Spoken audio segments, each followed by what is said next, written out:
Another week, another Smackdown. And we start out with Brock and a funny segment with R-Truth. It ends with Brock F5ing R-Truth and Brock's pants get ripped off. Happens. Now we get the backstage segment with Sami talking about his US Open challenge. The guy he's speaking to isn't revealed while Sami Poison is talking, but once he is done, is revealed to be Rey Fenix. For a moment, I thought that was Dragon Lee, and I was like, really? Pulling double duty? But the mask is just weird. This one he's using right now. We get a vignette of Solo talking about what he had to sacrifice and for the US title, and that sacrifice meaning nothing. Honestly, it's a very good vignette, very badass, and it's too bad the booking isn't up to par with how good Solo is. Time for the US Open Challenge, whatever match. We know who's winning this one. This match would have the same impact if it was in AEW because it's the kind of match you would see in AEW. Anyway, the Poison wins, Sami Zayn keeps his title, and whatever. To the surprise of no one, I guess. 3 out of 5 stars. It really is decent. Now we get a segment between Julia and B-Fab, of all people, that happened earlier, and they set up a match. And it's time for that match. But before the match, we get a segment with the White family, or White Six, if you want to call them that. It's Eric Rowan and Bo, and they're without masks. They're cutting a promo that oozes Bray Wyatt, the cult leader, and it's perfect. The promo is on the Profits and their tensions, and it's absolute perfection. It's quite an amazing promo. Follow the buzzards. Perfect. Now for that women's match. They brawl outside, Julia and what's her name? B-Fab. Kiana James gets involved in a beatdown. And my concerns about Julia just not being fit for WWE right now remain. It's hard for me to say this, but I think she should have gone with AEW. And that would have probably been a better pick for her. Go with AEW, stay there for a while, perfect things a little here and there, and then jump ship. I think that would have helped her more. But whatever. Michin comes to the rescue of her friend. She beats Kiana and Julia, and they leave the ring. The match doesn't happen, and that's kind of disappointing. I'm going to reiterate, I'm a Julia mark, but not seeing a match happen with her is kind of sad. And this is the US Women's Champion, by the way. A title that shouldn't exist at all, like the Intercontinental one, but you know what? Screw that problem. It's just not, whatever, 1 out of 5 stars.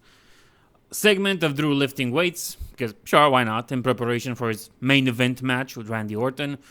Tiffany Stratton and Jade Cargill are next, but before the match we get another commercial, another ad. Wow. You know what? We used to have banger after banger after banger. Hell, we even got burger after burger after burger. But now we have commercial after commercial after commercial. We used to have bangers, now we have ads. It's stupid and it's a waste of time. We don't start with the Stratton and Cargill thing yet because we have a vignette from Black on Priest. It's a good one. Can't complain about this. Kind of stupid that this whole feud they have started because of R-Truth, and it seemed that it will be a feud between Black against Truth. Before they realized they kept Truth because the fans wanted it. It wasn't a work, let's be honest. And they really had no plans for him, and they pivoted so fast from the whole Ron Killings thing. Kind of sad. Back to the women's world title match, and finally, Jade really fits the Fed. She comes in first, and in my opinion, she fits the Fed more than Julia. And she always had this thing where she will be perfect for the WWE, even since her AEW days. Tiffany Stratton comes next, and they have, in my opinion, a pretty decent match. At some point, both of their stockings get ripped. I think Tiffany's gets really shredded, which is kind of weird. I don't know why they want to wear those, but whatever. It's a good match, and it's definitely one of the better matches I've seen lately, in my opinion. And it's a draw because both of them stood too much outside the ring. Tiffany Stratton does like a weird moonsault, and she lands very badly on the concrete outside the ring, or whatever it's called. And I have to be honest, she has the most rotten of luck when it comes to these moves. Like, nobody's there to catch her. She takes like the brunt of every moonsault. This isn't going to pay. It's not going to be Tiffy time for long if she keeps doing this. Just stop it. It's clear that nobody wants to catch you for some reason or another. Let's just move on from those spots.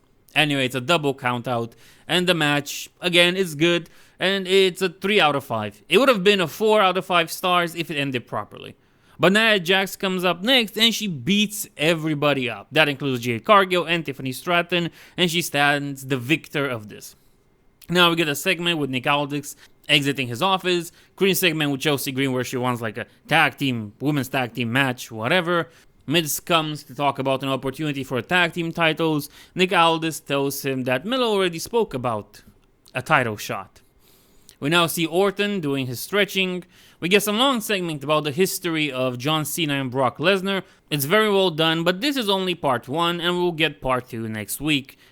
Okay, no, there's no problem there. I think it works. I think it's nice. And now it's time for the main event. Time for McIntyre against Orton. Drew against Randy. And Drew really needs to have Broken Dreams back as his theme song. Screw you, Nose Man. Give the man his proper theme song back. He needs to come out to Broken Dreams. That fits him like a glove. That is the most perfect theme song out there. Maybe excluding Voices and Written on My Face for Sheamus. Perfect songs that made sense. Enough with this CFO or whoever else is doing the music at this point. Screw them. But this rant aside, the match doesn't start, of course, because we have to watch 10 minutes of ads before the match starts. But once the ads and the vignettes and the promos for WrestleMania and Worlds Collide and whatever stop, we get a backstage segment with Ray talking about Triple A Worlds Collide, the pay-per-view. Dom makes his intro into the interview and mocks his father. And Dom better win, of course, you know that. Ray doesn't think Dom can win, but he made him a promise that if he wins, he will put the Mega Championship belt on Dom. Finn Balor comes in after Ray leaves, and Finn is kinda pissy that Dom wants to do it alone. We get a backstage segment with Sammy Poison, because why not? For fuck's sakes, poor Drew standing there just watching all this. Melo appears, he calls Nix for the challenge, Sammy accepts. Miz intercepts Melo. He's pissy that Melo wants the US title instead of tag team titles. Tensions are building, but Melo calms him down with, we're gonna win the tag team titles and I'm gonna win the US title, and that's hard. Oh well, you also done it, blah blah blah. They really love wasting your time, and this whole show felt like a giant waste of time. Randy's music finally hits, and he's taking his time to get in the ring because there needs to be more time wasted. There have been more ads and promotional things than proper wrestling this show. And finally, the match starts. A great match with great psychology and great work. Randy with a figure 4 in the middle of the ring. Yay, shout out to Ric Flair. There was a close call on a countout for Orton. It got to 9, but he got in the ring. Randy sold a hurt knee during the whole match, and Drew worked it the whole match, which is perfect. Randy at some point gets busted. I don't know how. I think I missed it. He swears in the ring after a DDT and it's censored.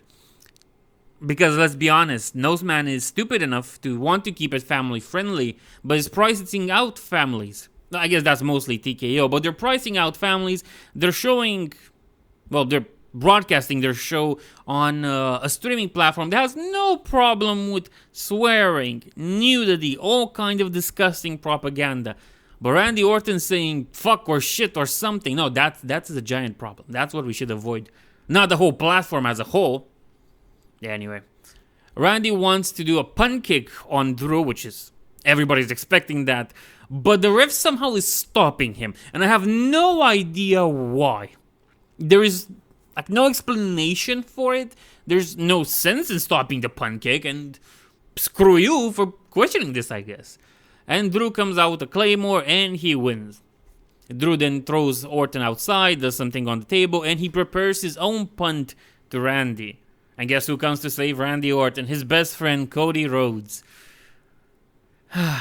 He ends up beating up Drew badly and throwing him out the ring. And this hopefully means that Drew wins at the pay-per-view. But that whole idea, and wrestling tradition, it goes out the window when it comes to the Fed lately. Cody confirms their match is going to be at WrestlePalooza. Overall, the match itself is a 5 out of 5 stars. It's a perfect match where you have the best workers just doing their best and telling a story, having a good match. There's nothing to complain about. This is pure perfection. Overall, it's a decent show, but let's be honest, they really love wasting your time. They waste so much time on unimportant things. The whole segment with Rey Mysterio, Finn Balor, Dominic Mysterio, that whole thing happens again on AAA. It happens again on Worlds Collide. Why? It's stupid. There wasn't enough wrestling out of this one. It's a 3.5 out of 5 star show. It'll probably get worse next week.